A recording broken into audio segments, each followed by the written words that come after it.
Hey, what's up? Amy Scott Grant, your favorite spiritual ass kicker. All right, I've got an interesting topic for you, and I'd go so far as to call it a challenge, if you're willing to accept it. Today's topic is all about creating your own clearing methods, okay? And as much as I would like to think that I'm special and precious and unique and all of that, the truth is you can do everything that I do. Okay. A lot of it is just confidence and actually believing you could do it. And a huge part of it is trusting your guides.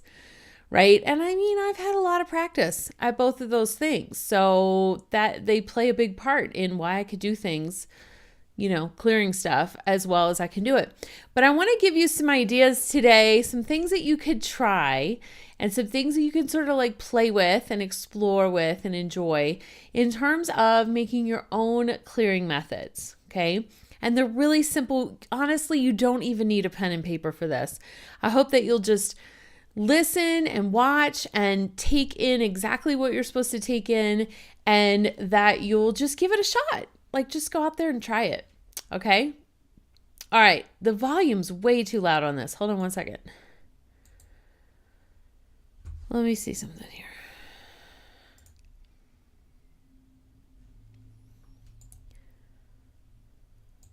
Well, it's not really way too loud, but it's a little too loud. Okay, the first one is music. Do you like music? I mean, I love music. I remember when I was a teenager thinking, my parents could punish me. They could take away TV privileges. They could ground me. They could not let me see my friends.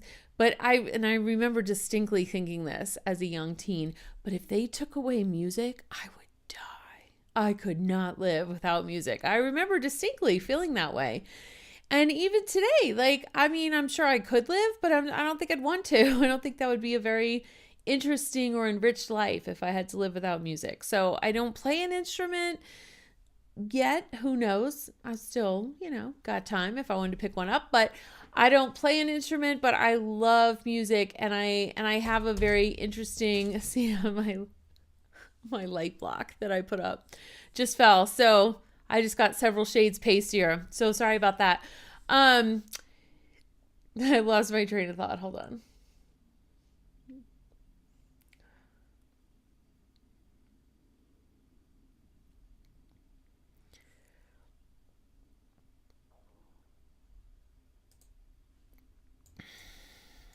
Fuck.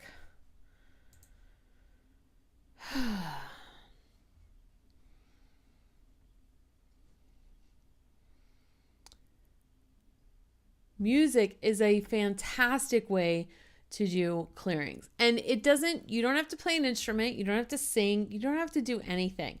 You can literally just pick a song that just makes you feel a certain way. And it doesn't even have to be a specific way. Like, it doesn't have to be a song that makes you feel empowered or fulfilled or excited or anything like that. It can just be a song that resonates with you and either totally captures what you're feeling right now or captures the way that you want to feel.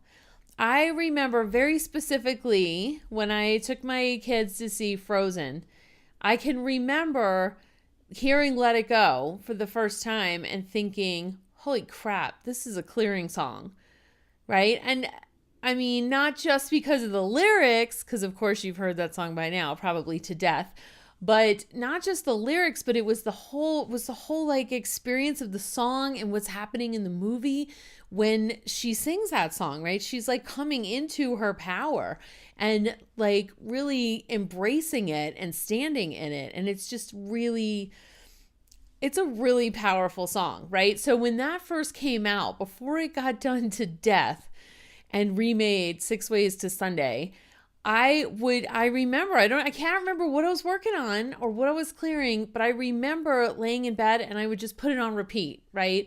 And just over and over and over and over. And it's just like, and then I just knew when it was done. And I couldn't tell you how many times I listened to it, but when it was done, I knew it was done. And it was like, okay, I'm done.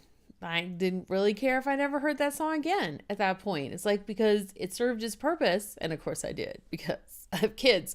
So I definitely heard that song, but it had served the purpose that it showed up to serve, right? The same thing with Katy Perry's Roar. When that one first came out, I was like, God, this is just like a really strong, empowering song, right? So it could be your favorite song. It could be a song that you really love. I can remember specifically at a retreat, one of the ladies who was on retreat with us, and I hadn't even heard this song at the time. So that tells you how long ago this retreat was. But she said, we finished a clearing, and she said, I think we're supposed to play Shake It Off by Taylor Swift. And I was like, we're supposed to play what? Like, I hadn't even heard of it. That's how new it was. I hadn't even heard of the song yet. And she goes, yeah, Shake It Off. You haven't seen it? So she pulls it up. I don't even know if it was in Apple Music yet. I think it was just like, she just pulled up the video and played it, and we like danced and sang it. Well, I didn't sing it because I'd never heard it, so I didn't know the words, but those who heard it were like singing it and dancing around, and it was there was something very like cleansing. It was like we were shaking off everything that we had just cleared and shifted. So music can be a really powerful clearing tool. And you know what else? I'll tell you, here's an example that kind of goes the other way. Because you might look at Shake It Off and Let It Go and Roar as, you might sort of lump those into the same category in terms of like female empowerment songs or whatever. Okay. Here's a different kind of clearing. Do you know the song by Gatya called Somebody That I Used to Know? It's the coolest video where they're like he's like painted like stained glass. They don't show him painting, but they show him getting colored in and then uncolored. And it's just, it's a really cool, weird video that I love. But I freaking love that song. I love that song so much. And I already loved the song when one day it decided to be a clearing song for me. And I remember one of my friends, I had a particularly challenging encounter with one of my friends, a former client turned friend, like really good friend, who made a commitment to me and then changed her mind and backed out of the commitment. And this was actually before I understood the whole thing, the whole human design thing about those with a defined sacral center and those with undefined sacral center, and how we have very different relationships with commitment in terms of what that means. So it was before I had like a full understanding of that. And so to me, like, if I make a commitment, that's it. I'm not going to call you a week later and be like, yeah, you know what? I know I said I was going to, but I'm not going to. That doesn't happen with me, right? Because I have a defined sacral center and this person does not. And so when this person called and told me, yeah, I know I said I was going to, but changed my mind. It was like, it like affected me, right? Because I was counting on her to do it. And so when she like backed out, it really threw me for a loop. And even though I love this person's still in my life. I adore them. We're still really good friends.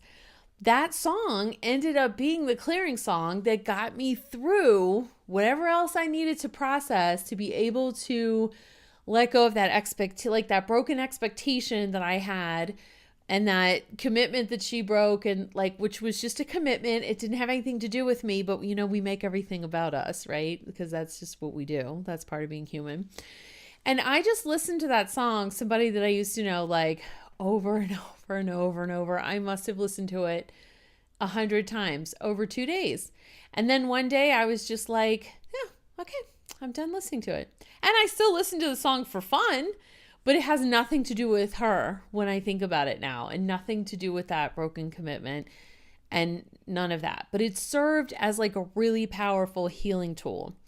So that's an example of a different kind of song. Like, I mean, you could say that's a sad song, or it's kind of an FU kind of song. Like, now you're just somebody that I used to know, right? Like, whatever. So it's kind of like a cord cutting type of song for me, right? So I hope that gives you some ideas of how you can use music as a form of clearing. And you may not, I don't know. I think it's funny because I have a low tolerance for repetition, and yet I could listen to the same song like 1,000 freaking times. And I remember one day being really shocked I remember like in 8th grade or 9th grade being really shocked that my mom knew all the words to a Duran Duran song. And I was like, how do you know this song? She's like, Amy, because you play it over and over and over and over and over. She's like, yes, you're in your room, but I can hear it. You play the same song a million times. Of course I know this song. And I was like, oh, didn't really realize that, right? Until she said it. So there might be a different way to do it. Maybe you write out the lyrics. Maybe you paint a painting while the song is playing. Maybe you go for a walk, or maybe you dance it out, or do some kind of exercise or something while you're listening to the song. I don't know. For me, I kind of like to turn off all the lights, put on headphones, and just play the song over and over ad nauseum. That's what works for me. But you should do whatever works for you, right? But I'm just giving you some examples of different ways you can use music as a clearing tool. Another clearing tool is meditation, right? Guided meditations. You know, I love using guided meditations as clearing tools.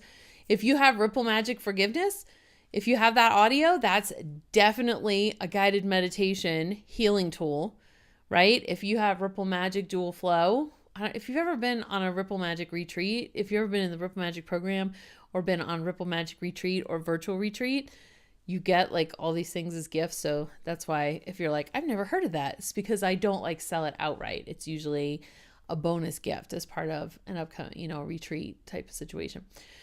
But at any rate, you may have heard some of my other guided meditations, right? And that's not like I'm the only one that does it. Oh my God, there's so many people that do guided meditations. You probably have some that you love already, and they may not specifically be talking about energy clearing or healing or forgiveness or letting go or cutting cords or anything like that.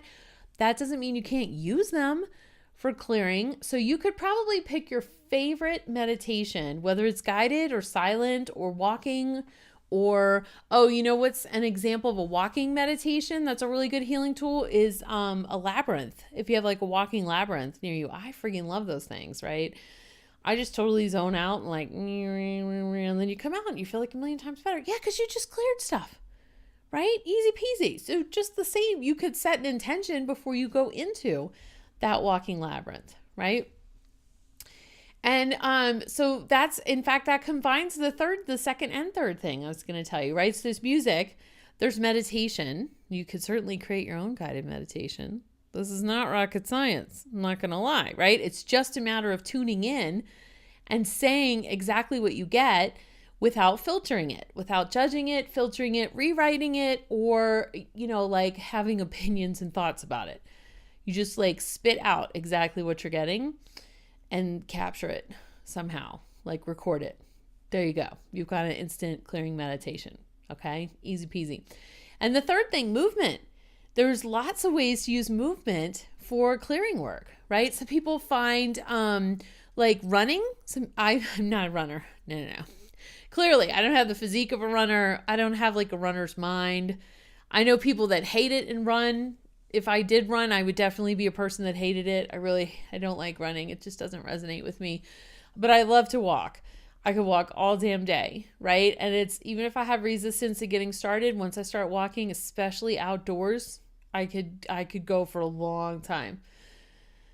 Yeah, my first novel that I wrote, the whole thing came to me and came together on walks. I would walk for like 40 minutes every day, and I would, by the time I was done, I was like trying to like sprint home, not really run, but walk super fast home, because I was like, oh my God, I have to get this down on paper, right? Because the ideas were becoming like so fast. Lightworker's Guide to Getting Started, the new book, right? That totally, the whole like bones of the book came to me while I was out on a walk, and I was like, I have to get home right now and get in front of a computer. I got to write this down right now. So I get a lot of ideas. It really clears my head with walking. But you may have a different kind of movement, like, I don't know, jazzercise or Zumba or yoga might be really healing and restoring, like renewing for you. Like you feel like you just leave a bunch of crap behind, and then you feel like energized and clear when you're done, right? So that's a form of it. Dance is, for a lot of people, is a great clearing form of movement, or some sort of specialized movement. Like I said, doing a walking labyrinth, that sort of combines meditation and movement For me, walking is a form of meditation because I like get in the zone. I don't notice anybody or anything. And I'm just like, it's just, I know like a lot of meditation, you want to push the thoughts away, but actually what walking meditation does for me is it clears out all of the thoughts and opens up my crown like huge so that like really higher thoughts are what's coming through. And I get very philosophical and oh my God, I love it. It's so fun. Swimming could be a form of clearing for people because you're like in the water. So not only are you creating movement, but you're actually physically in water, which is very clearing and healing, cleansing is what I meant to say for a lot of people. So music, meditation, and movement. And hey, you might find a way to combine all three of those, right? Like maybe a walking meditation where you've got headphones in with music. That would certainly combine all three, but you don't have to.